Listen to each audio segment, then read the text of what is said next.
Lembaga doi muse Songoni no si majuta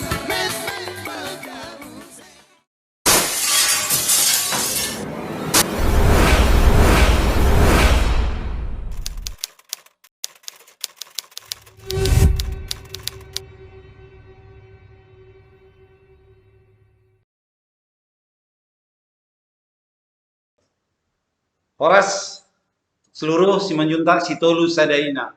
Kami di sini dari sekretariat Amang Piator Simanjuntak SE penonton paten dari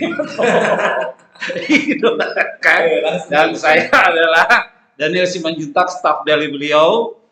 Saat ini kami sedang kedatangan tamu sambil ngopi, kopi nonang. Kopi Nonang. Kami kedatangan tamu seorang kepala bidang pembinaan sumber daya manusia. Perkenalkan Pak, dirinya Pak. Boleh. Horas Simanjuntak Sitolu Sadaina seluruh Indonesia. Semangat. Nama saya Johannes Simanjuntak. Utabulu nomor 15 Bursokpati. Mantap. Dari tahun berapa dilantik sebagai kepala bidang SDM? Sejak 2020 sebelum Covid, sebelum 2019. Nah, menarik nih, mau tanya. Ada nggak kendala setelah dilantik, terutama karena kita langsung memasuki masa-masa pandemi? Ada nggak kira-kira nama baik dari halangan mengulahon, mengawal bidangun? Setiap program biasanya kurang jalan itu ada kendala. Tetapi sebenarnya kita sudah punya program yang sangat bagus untuk PSSI Indonesia.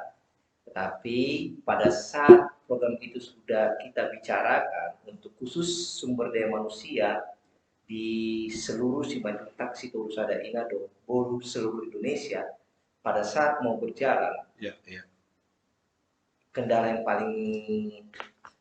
paling besarnya adalah ternyata di tahun 2020 Covid, sehingga tidak ada pertemuan secara seperti ini. Dan semua kaget pada saat itu ya. Jadi tidak ada persiapan untuk pertemuan virtual dan lain sebagainya. Belum siap untuk itu. Sehingga memang kendalanya seperti itu ya. Benar. Aduh mau pertanyaan saya ada. Jalau pertanyaan sering muncul sih nak kena poso. Ada hubungan organisasi Persadahan Simanjuntak Sitolu Sadaina Boru se-Indonesia ya dengan pembinaan sumber daya manusia, karena kan setahu orang-orang image-nya kepunguan on isinya akan itu. Ada nggak hubungan nion manang memang benarkah Persadahan ini bisa berkiprah untuk membina sumber daya manusia di tengah masyarakat? Kalau menurut saya, kalau dilihat ada hubungannya, memang ada juga. Selama ini yang aktif di PSSIB itu adalah generasi yang sudah 40 tahun ke atas yang mulai aktif.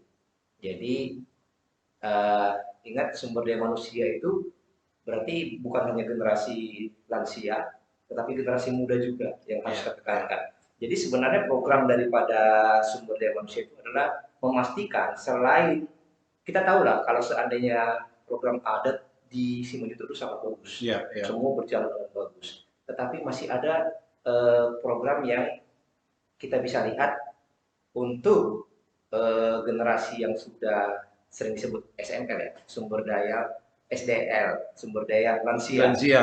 Kebanyakan programnya ke sana, peradatan. Sementara sumber daya muda, sumber daya manusia, sumber daya muda itu kurang tersentuh. Jadi salah satu kekuatan kita sebenarnya adalah the next generation, the next generasi ya pasti kita akan sentuh. Kebanyakan nanti kita akan sentuh adalah di generasi muda untuk peningkatan sumber dayanya. Jangan di skip ya, jangan di skip karena ini pembahasannya menarik ini. Ada nggak program yang real menyentuh yang kita sebutkan tadi, sumber daya manusia terutama untuk generasi muda? Kalau di skip nanti hilang informasinya, jadi jangan sampai di skip. Ya, yang pentingnya justru di sini ya. Coba Bapak. Kita bisa lihat ya. Memang Simanjuntak ini sudah banyak orang-orang yang sukses. tetapi kita ketahui ternyata banyak juga orang-orang yang belum sukses. Ya, Nah, sehingga kalau ada event, Toto Aripi susah sekali untuk ya, ya. diberikan. Nah, sementara kita kepingin Simanjuntak itu menjadi marga yang terdepan Oke. yang bisa dilihat bagi Indonesia bahkan bagi dunia. Jadi salah satu program yang paling real adalah pasti peningkatan kompetensi.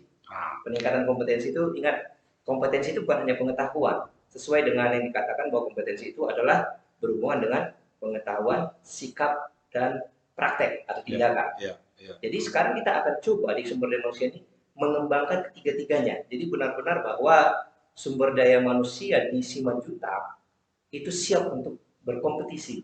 Kompetensi untuk kompetisi. Dan Oke. siap untuk dunia. Hubungannya dengan program Nah, apa yang dilakukan? pasti kalau berhubungan dengan pendidikan, kita coba lihat. Kita mulai akan menyentuh nanti mungkin mulai dari di SMA. Baru-baru tamat SMA, kebanyakan memang anak-anak tamat SMA kan susah untuk mencari pekerjaan. Salah satu program yang kita buat adalah kita berharap kerjasama dari setiap sektor atau wilayah. Kita harapkan setiap sektor atau wilayah tersebut yang sudah punya akses, karena fokus untuk yang tamat-tamat SMA yang tidak untuk melanjut ke universitas, pasti kita akan bina supaya bisa masuk ke dunia kerja. Oke. Jadi diharapkan setiap wilayah atau setiap provinsi, bahkan setiap kabupaten, baiknya persadaan PSSIB ini mempunyai kerjasama kepada BLK setempat, sehingga setiap ada event BLK melakukan event atau melakukan kegiatan pelatihan, ada Simanjuntak yang disimpan untuk siap masuk dunia kerja. Itu kalau bagi yang memang hanya mau tamat SMA untuk bekerja. Tapi kalau untuk yang memang berprestasi, anak-anak ini nanti dulu. Oh, ya, ya. sekarang kerjasama dengan BLK. Siapa yang mengatur itu nanti? Dari PSSIB Indonesia atau PSSIB per wilayah? Sebaiknya kita kan untuk Indonesia ini kan mengkoordinir. Ya. Agar semua wilayah-wilayah tersebut bisa eksis. Oke. Atau bisa menjalin kerjasama kepada BLK di tempat mereka. Dan baiknya mereka itu ada laporan juga ke kita, kita semua bahwa di tempat kami BLK yang ada ini. Nah, BLK ini sendiri setiap provinsi kita ada tahu BLK. Kalau memang susah untuk bekerja sama, mungin akan dari pusat akan membantu, mensupport. Kalau kadang-kadang kan secara birokrasi ada lika-liku yang memang perlu dari pusat untuk membantu. Iya. Jadi sebenarnya balai latihan kerja itu per daerah, namun kemudian diperkuat dengan koordinasi dari PSSIB Indonesia yang membukakan akses. Kalau seandainya aksesnya kurang bisa terbuka dan sebagainya, sehingga seluruh angkatan kerja yang kita anggap angkatan kerja tidak ada lagi yang merasa bahwa sulit untuk mendapat pekerjaan karena kompetensinya kurang, kompetensi kurang. Kira-kira gitu ya, Pak ya. Oke. Kita pikir ini memang bagus ya, artinya program ini memang semua orang memikirkan itu, bahkan negara ini pun sejak dulu sudah memikirkan itu ya, seperti apa meningkatkan kompetensi untuk meningkatkan angkatan kerja, jumlah angkatan kerja.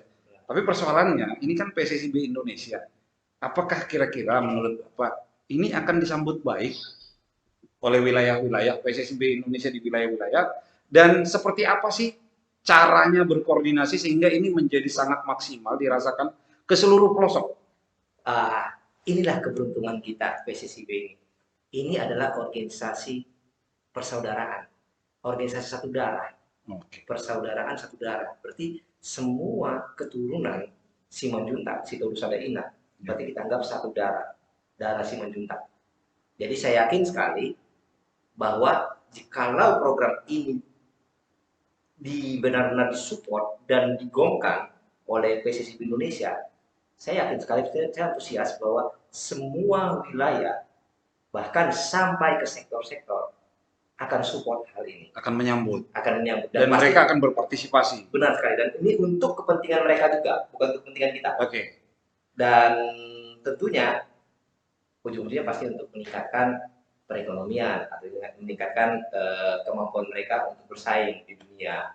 Iya, jadi ini sekalian menjawab bahwa ternyata Punguan Persaudaraan Simanjuntak Sitolusada ini bukan hanya untuk golongan tua, bukan hanya untuk tua-tua, Raja Perhata, ke ketua sektor, doa karena poso di son, jala bahkan potensinya sangat besar untuk ikut bergabung karena mereka penerus ya, generasi penerus. Pertanyaannya sekarang, kan nggak semua orang mau kerja dari mulai sekolah. Adanya itu tamat SMA masih pengen kuliah, melanjutkan lagi, atau mungkin ada program beasiswa atau ke luar negeri misalnya kalau mereka mampu gitu kan. Ada nggak dari PSSIB punya solusi kreatif untuk menawarkan itu? Tahan dulu. Oke, ya. Kita ngopi dulu. Karena ini kopi nona, kita ngopi dulu. Ayo, jangan di skip. Part selanjutnya kita bicara soal angkatan usia sekolah. Son unidos y más juntos.